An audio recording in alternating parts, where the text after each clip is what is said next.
अच्छा जी, पाकिस्तान के हाथों जंग में शिकस्त का मातम भारत में अब तक चल रहा है और सरहद पार से पाकिस्तान के खिलाफ मुसलसल बयानात जो हैं वो दागे जा रहे हैं और क्या क्या नहीं हो रहा, उनसे बिल्कुल नहीं हो रहा। और वैसे तो हमसे भी थोड़ा सा नहीं हो रहा क्योंकि पाकिस्तान का मंजरनामा जो है वो अलग है और पाकिस्तानी इस जीत का अब तक जो जश्न तो नहीं मना रहे बट हम जरा थोड़ा सा एंजॉय कर रहे हैं कि we are happy with the outcome of this war. और जंग के हीरोज को ऑब्वियसली वही इज्जत और एहतराम हम बख्श रहे हैं जिसके यकीनन हकदार हैं।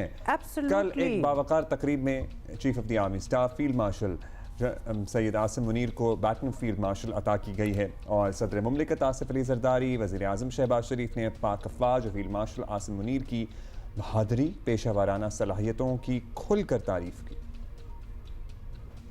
अब दी सरकार 100 मरतबा सोचेगी पाकिस्तान के ऊपर दोबारा हमला आवर होने के लिए कि उसको पता चल गया कि हमारी बरी फौज, हमारी फ़ज़ाई फौज और हमारी बहरी फौज मिलकर पूरी तरह तैयार हैं।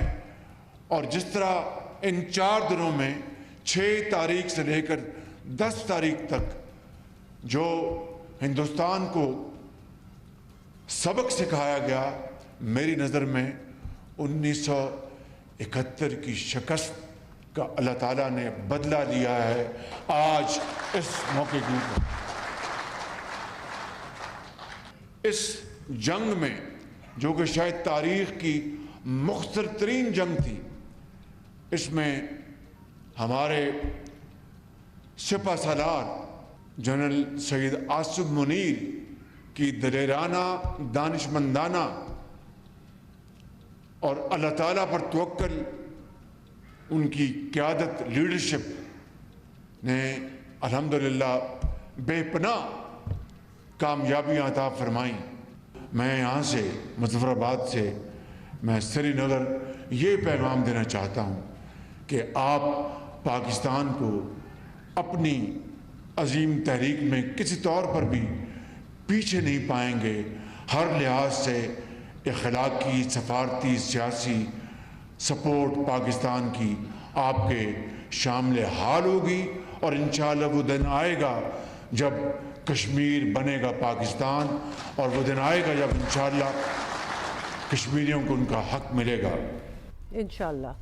अच्छा जी, आपको ये भी बताएं कि उधर मोदी हुकूमत की फ्रस्ट्रेशन जो है वो बिल्कुल अरूज पर है और भारत को समझ नहीं आ रहा कि वो अब ऐसा क्या करे कि मुल्क के अंदर और बाहर जंगी शिकस्त की रुसवाई और शर्मिंदगी का जो ये तासुर है वो कम हो सके, जबकि ये सब कुछ किया धरा जो है दुनिया जानती है कि वो भारत का अपना ही था।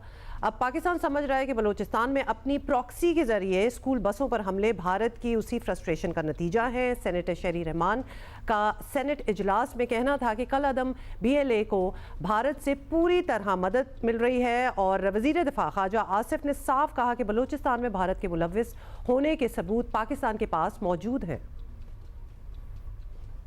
We still have not gone into the front lines of despair. We are a resilient, hopeful, strong nation.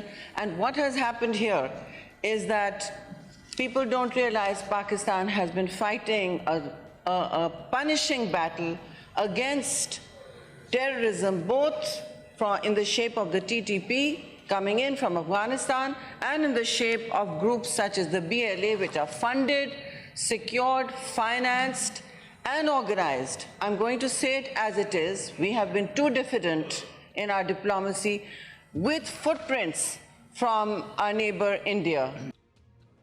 दहशतगर्दी की वर्स्ट मिसाल है जो अब एक जंग जो है भारत ने अपनी प्रॉक्सियों के ज़रिए जो है शुरू कर दी। लोग पूछते हैं कि सबूत इसके क्या हैं कि भारत इसके पीछे है, वो सबूत भी मिलेंगे और हमने पहले भी दिए हुए हैं। लीडरान जो हैं ये जो दहशतगर्द लीडरान जो हैं, कोई दिल्ली में इलाज करा रहा होता है, कोई दिल्ली में वैसे रह रहा होता है, कोई कहीं से और से कोई पैसे पकड़ रहा होता है, ये सारी दुनिया को पता है, ये डॉक्यूमेंटेड चीज़ें हैं।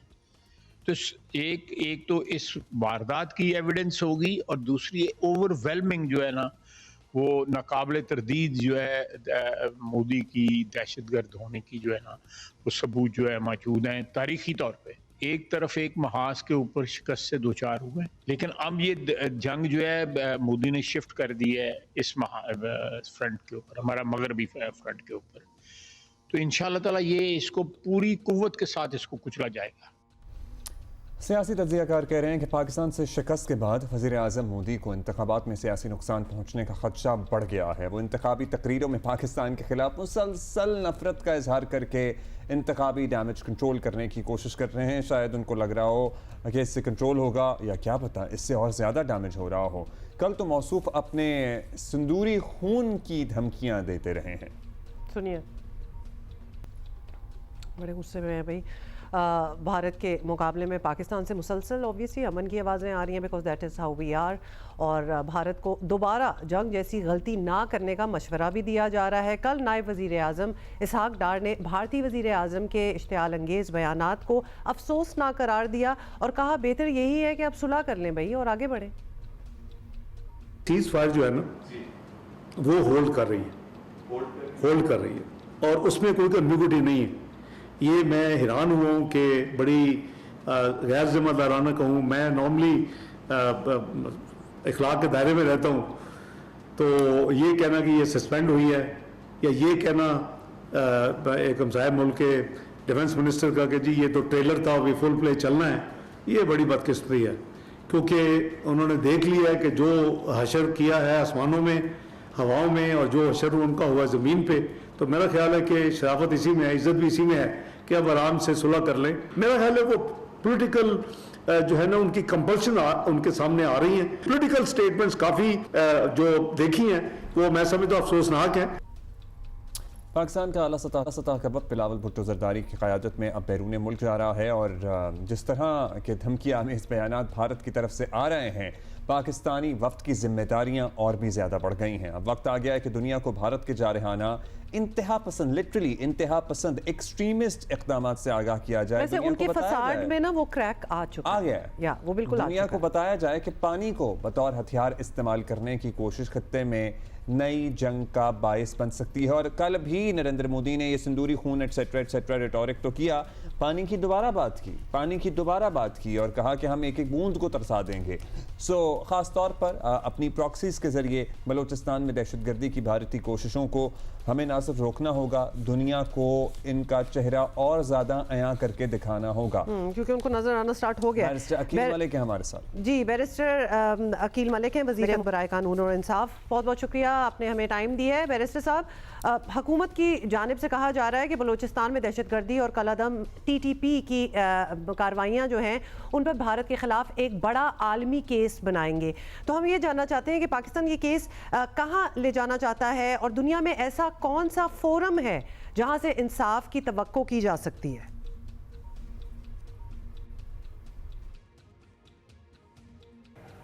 बिस्मिल्लाहिर्रहमानिर्रहीम, सुबह बखैर, बहुत बहुत शुक्रिया।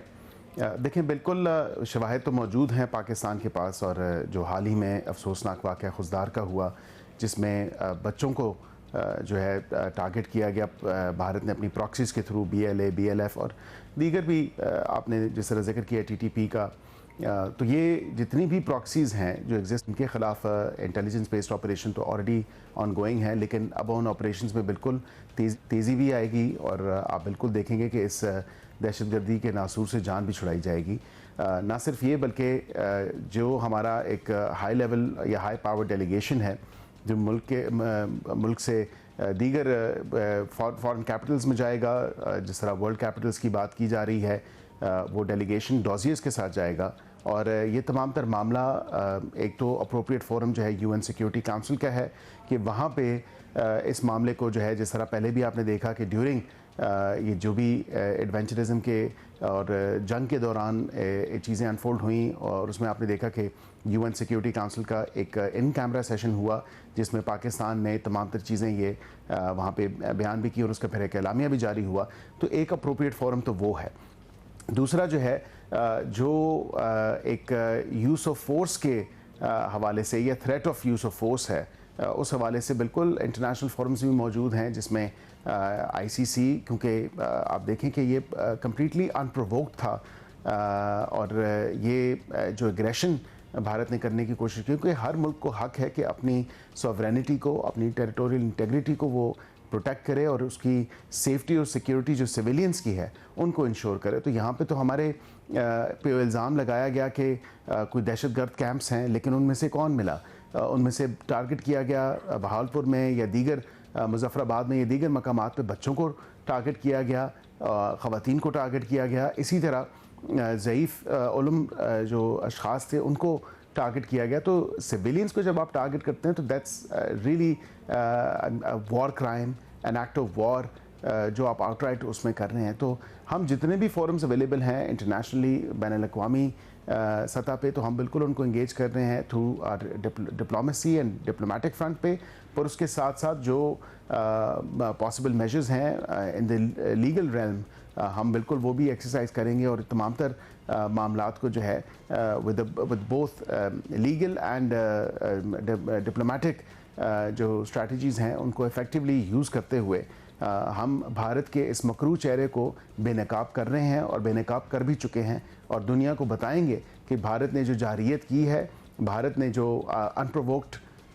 जो एग्रेशन और अटैक करने किए हैं, उसका जवाब तो उनको मिल गया। जंग भारत हार चुका, लेकिन उसके साथ ये ज़रूरी है कि दुनिया को बताया जाए कि जिस तरह का झूठ, एक बेबुनियाद प्रोपेगेंडा और बग़ैर किसी सबूत के किसी भी चीज़ को, फैक्ट को सब्सटैंशिएट किए बग़ैर जो इल्ज़ाम दर इल्ज़ाम भारत ने लगाए, असल में भारत खुद जो है स्टेट स्पॉन्सर टेररिज्म कर रहा है। की जानिब से एक और इशू भी है, संतास माहदे की खिलाफ वर्जी चल रही है। कभी पानी रोक लेते हैं, कभी पानी छोड़ देते हैं। अब दरिया नीलम में कल तक की बात है कि 40% बहाव कम था पानी का। हुकूमत मुज़ाकरात शुरू होने पर यह मामला उठाएगी। आपके ख्याल में इंडस वाटर ट्रीटी की बहाली मुज़ाकरात शुरू होने की पहली शर्त होनी चाहिए? देखें भारत के पास इंफ्रास्ट्रक्चर तो मौजूद नहीं है कि वो पाकिस्तान का पानी रोक सके, और क्लियरली वाटर को एज ए वेपन इस्तेमाल करके जो भारत करना चाह रहा है, या पानी की जो वेपनाइजेशन भारत ने सोची हुई है, वो पाकिस्तान कभी भी नहीं होने देगा। 2-4 दिन 5 दिन वो पानी रोक लेता है जब उसके डैम्स भर जाते हैं, और अब आगे आप देख रहे हैं मानसून का सीज़न है, तो भारत के पास ना तो कैपेसिटी है, ना ही कैपेबिलिटी है कि वो पाकिस्तान का पानी रोक सके। हाउएवर, हैविंग सेड दैट, मैं ये ज़रूर कहूँगा कि भारत के साथ जब भी मुज़ाकरात हुए या जिस हवाले से भी हुए, उसमें 3 पॉइंट्स जो हैं वो सर फहरिस्त हो गए। मसला कश्मीर, पानी और दहशतगर्दी, ये तीनों जिसका अंदिया वज़ीर आज़म ने भी दिया, और हमारी हाई लेवल जो डेलीगेशन जाएगी मुख्तलिफ कैपिटल्स ऑफ द वर्ल्ड में, उन्होंने भी यही बात की कि ये 3 नॉन नेगोशिएबल्स हैं। मसला Kashmir, the issue of Kashmir as well as दहशतगर्दी, और उसके साथ साथ सिंध तास मुआहदा या पानी जिसे कहा जाता है, जो पानी का मसला है, इन तमाम चीज़ों पे जो है ये फोर फ्रंट पे होंगी और ये नॉन नेगोशिएबल हैं। इनमें किसी किस्म की नेगोशिएशंस नहीं की जा सकती, या किसी किस्म की पोजीशन को चेंज नहीं किया जा सकता, और ये आउटराइट पाकिस्तान की पोजीशन जो है वो क्लैरिटी के साथ मौजूद है और कंसिस्टेंट है, और इसी पोजीशन को हम वाज़े तौर पे दुनिया के सामने भी रख रहे हैं और दुनिया के सामने रखेंगे भी। और इसी हवाले से जब भारत के साथ इंगेजमेंट भी होगी, व्हेनेवर दैट मे बी, जब एक बायलैटरल इंगेजमेंट है या किसी थर्ड पार्टी, न्यूट्रल पार्टी या न्यूट्रल जगह पे जाके जो बात हो, तो बिल्कुल ये 3 पॉइंट सरे फहरिस्त होंगे, और मेन बोन ऑफ कंटेंशन भी ये 3 पॉइंट्स ही हैं। जब वो होगा तो तब होगा। अब ये बताइएगा कि हुकूमत और अस्करी क़यादत की जानिब से बार बार ये बताया जा रहा है कि हम अमन ऑब्वियसली चाहते हैं, मुज़ाकरात चाहते हैं, लेकिन भारतीय लीडरशिप तो कुछ और ही कह रही है, और मोदी तो पाकिस्तान की इकॉनमी को निशाना बनाने की धमकियाँ लगा रहे हैं। अब सरहदों का दिफा तो ऑब्वियसली कर लेंगे, और वो हमने देख भी लिया। क्या मईशत पर भारत हमला आवर हो तो उसके लिए भी तैयारी है? देखें, ये उनकी खाम ख्याली है और उनका ख्वाब ही रह जाएगा, क्योंकि अभी फ़िल वक़्त जो हालिया बयानात में आपने देखा कि सदर ट्रंप ने ट्रेड की बात की है, तिजारत की बात की है, और उसी में आपने देखा कि जो आईफोन के हवाले से या उसकी मैन्युफैक्चरिंग के हवाले से जो बातें चल रही थी, उसमें अभी हॉल्ट हुआ है। वो भारत में कोई ऐसी चीज़ नहीं हो, ये भी सुनने में आ रही हैं बातें। लेकिन उसके साथ ये ज़रूर मैं कहूँगा कि जो ट्रेड की बात है यूएस की और पाकिस्तान की आपस में बाहमी तजारत की, उस हवाले से आप देखेंगे कि इंशाल्लाह मुस्बत और अच्छी खबरें आइंदा आने वाले दिनों में आएंगी। और उसके साथ एक और चीज़ भी ज़रूरी है भारत जो ऑपरेशन सिंदूर था अब उसको मोदी हुकूमत जो है मोदी उसको बतौर सियासी कार्ड इस्तेमाल करना शुरू हो चुका है। उनकी तकरीरें उठा के अगर आप देखें तो वो इसको एक पॉलिटिकल जो है माइलेज के तौर पे इस्तेमाल कर रहे हैं, जो कि दर हकीकत जो रियलिटी है वो उससे कोसों दूर है। भारत जंग हार चुका है, पाकिस्तान ने जंग जीती है, मार्का हक जो है वो पाकिस्तान के ने फातेह करार पाया है और अल्हम्दुलिल्लाह अल्लाह के फजलो करम से दुश्मन की कोई भी मैली आंख होगी, वेदर वो हमारी मईशत के ऊपर हो, वेदर वो हमारी टेरिटरी के ऊपर हो, वेदर वो हमारी किसी और हवाले से हो, तो हमने हमेशा उनको मुंह तोड़ जवाब दिया है। और इकनॉमिकली अल्हम्दुलिल्लाह आप देखें जो इकनॉमिक फ्रंट पे गेंस हैं वो इस हुकूमत ने अल्हम्दुलिल्लाह बड़े कम वक्त में अंडर द लीडरशिप ऑफ मियां मोहम्मद शहबाज शरीफ साहब एज प्राइम मिनिस्टर हमने बहुत गेन किया है। और पाकिस्तान की वो मईशत जो डूबती मईशत थी, जो ख़तरों से लाहक मईशत थी, उसको स्टेबिलिटी की तरफ और ग्रोथ की तरफ रमदमा हमने कर रखा। अच्छा सर, इस पूरी सूरत हाल को सामने रखते हुए अक्सर मुबस्सिरीन ये समझते हैं कि जब तक बीजेपी और मोदी भारत में हुक्मरान हैं देर पर अमन का चांस बड़ा कम है। क्या मतलब हुकूमत या पार्टी बदलने का इंतज़ार किया जाए? आप लोगों को क्या लगता है? देखिए, टू ग्रेटर एक्सटेंट मैं एग्री करता हूं, क्योंकि उनका एक हिंदुत्व और आरएसएस का माइंडसेट है जो एक बड़ी क्लैरिटी के साथ पूरी दुनिया के सामने है। अब जाहिर बात है कि जब आरएसएस और हिंदुत्व या अखंड भारत का उनका एक माइंडसेट है या इसी डगर पे उन्होंने चलना है, तो अपनी माइनॉरिटीज़ को अपने मुल्क में जो भारत में माइनॉरिटीज़ का हशर हो रहा है या इस पूरी जो जंग थी इसके बाद भी आप देखें वहाँ पे मुसलमानों को जो है आज़ादी इज़हार राय के ऊपर भी सुप्रीम कोर्ट तक उनकी जो बेल्स हो चुकी हैं, लेकिन उनको रिलीज़ नहीं किया गया। तो ये कम अज़ कम देखने की ज़रूरत है कि माइनॉरिटीज़ की जो प्रोटेक्शन है वो भारत इंश्योर नहीं कर रहा है, इफ़ एनीथिंग उनको और ज़्यादा सब्जेक्ट कर रहा है और पीनलाइज कर रहा है इस तमाम तर मामले पे।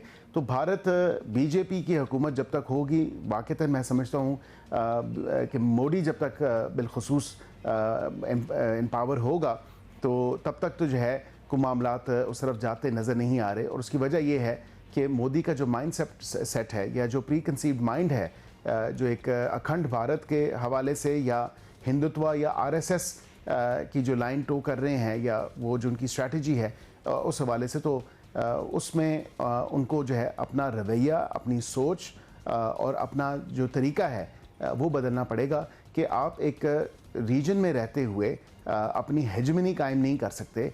आप एक रीजन में रहते हुए इस माइंडसेट के साथ नहीं आ सकते जब आपकी चारों तरफ जो है वो मुसलमान ममालिक हैं और उसके साथ ऐसे ममालिक हैं जो अपनी अहमियत के हामिल हैं और स्ट्रेटिजिकली वो स्ट्रॉन्ग हैं। तो इस तमाम तर पहराए में जो है भारत को अपना तरीका, भारत को अपना रवैया और बिलखुसूस बीजेपी की हुकूमत, आरएसएस का माइंडसेट और मोदी हुकूमत को जो अखंड भारत का जो एक ख्वाब है उसको तर्क करना पड़ेगा। शुक्रिया बैरिस्टर साहब। That's so true. बहुत शुक्रिया बैरिस्टर अकील मलिक का ये कहना। और वाकई जब तक ये हुकूमत है तब तक तो बहुत ही हिट एंड मिस वाला सीन चलेगा। शायद थोड़ी सी ऑल्दो इस वक्त देख के नहीं लग रहा कि हमारी कोई गेंस होंगी, कोई दोस्ती तो दूर की बात है, कोई थोड़ा सा ही अमन, कोई पीस रहे, I don't think that's going to happen. और बल्कि बैरिस्टर साहब का भी यही ओपिनियन था। मतलब और उसके बाद भी अगर बीजेपी की हुकूमत के अलावा भी कोई हुकूमत आ जाती है, कांग्रेस पार्टी की आ जाती है, तो भी जिस तरह का एक पॉपुलर वेव बीजेपी बना के चली गई है, हाँ। आपको पता ही है। And then you have to ride that wave, क्योंकि फिर जो भी हुकूमत आएगी उनको देखना होगा कि अवाम क्या चाहती है और अवाम क्लियरली, क्योंकि जब आप अवाम के जज्बात इतना भड़का दें तो फिर आप सभी नफरत की सियासत करते हैं और उसी को बेचते हैं। So that is a tragedy Indeed. It is और हम भी ये कहते हैं कि यू नो हम रिलैक्स इसलिए हैं बिकॉज़ हम पीस लविंग हैं। आपके यहाँ आफत इसलिए आई है, and when you are in the right, when you know कि आपने कुछ गलत नहीं किया, तो देन यू आर ओके। उसका कॉन्फिडेंस कुछ और ही होता है।